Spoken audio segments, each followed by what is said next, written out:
یمن کا بادشاہ کوئی بھی کام اپنے دانا وزیر کے مشورے کے بغیر نہیں کرتا تھا۔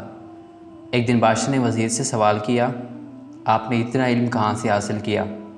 وزیر نے جواب دیا، بادشاہ سلامت، میرے اتنے استاد ہیں کہ اگر میں ان کا ذکر کرنا شروع کروں تو شاید مجھے صرف ان کے نام بتاتے بتاتے کئی دن گزر جائیں، لیکن میری زندگی میں 3 استاد ایسے ہیں جنہوں نے میری زندگی بدل کر رکھ دی، اور میں نے ان کی بدولت معرفت تک رسائی حاصل کی۔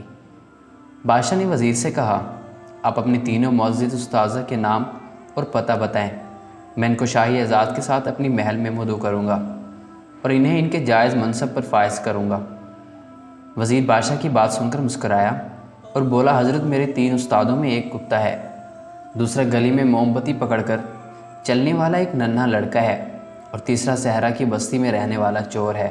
بادشاہ وزیر کی بات سن کر حیران ہوا اور بولا، یہ تینوں آپ کے استاد کیسے ہو سکتے ہیں؟ یہ بات میری سمجھ میں نہیں آئی۔ وزیر بولا، میں دریا کنارے چلا جا رہا تھا، میں نے ایک پیاسے کتے کو دیکھا جو پانی پینے کے لیے دریا کے کنارے پر آیا، مگر دریا میں اپنا عکس دیکھ کر ڈر گیا اور بھاگ کر پیچھے ہٹ گیا، مگر پیاس کی شدت زیادہ تھی، وہ پھر دریا پر آیا اور اپنا عکس دیکھ کر بھاگ گیا۔ کئی دفعہ کوشش کرنے کے بعد آخر ایک کوشش میں اس نے اپنے خوف کو شکست دی اور دریا کے پانی میں چھلانگ لگا دی۔ میں اسے دیکھ رہا تھا، میں نے اس کتے سے سیکھا کہ خوف کو پیچھے چھوڑ کر آگے بڑھنے والے کامیاب ہو جاتے ہیں۔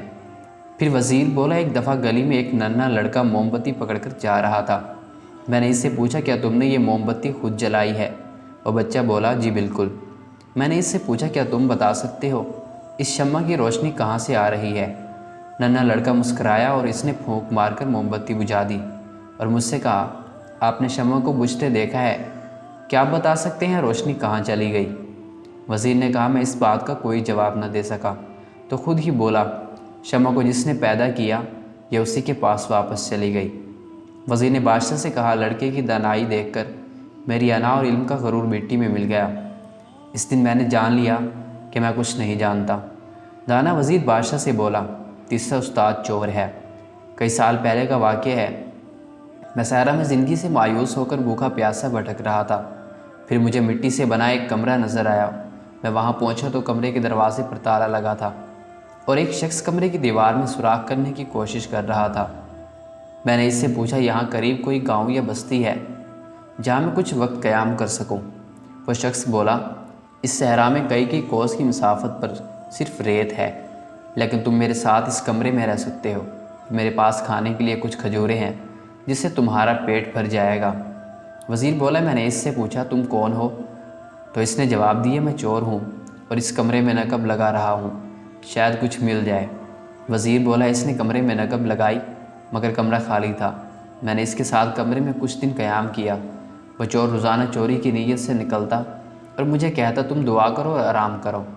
جب وہ واپس آتا تو میں اس سے پوچھتا، کچھ ملا؟ تو وہ مسکرا کر سر انکار میں ہلاتا اور کہتا، رب کی مرضی، کل وہ ضرور دے گا۔ وزیر نے بادشاہ سے کہا کہ چند دن کی ناکامی کے باوجود بھی اس نے امید نہیں چھوڑی اور ہر روز وہ نئے عزم کے ساتھ ہنسی خوشی نکلتا۔ اسے دیکھ کر میں نے سیکھا کہ مایوسی انسان کو برباد کر دیتی ہے، امید کا دامن کبھی نہیں چھوڑنا چاہیے۔ وزیر پھر بادشاہ سے گویا ہوا، میری زندگی کے یہ 3 استاد سب سے بڑے استاد ہیں جنہوں نے میری انا کو کچل کر میرے خوف کو ختم کر دیا اور میرے اندر نہ ختم ہونے والی امید کو زندہ کیا۔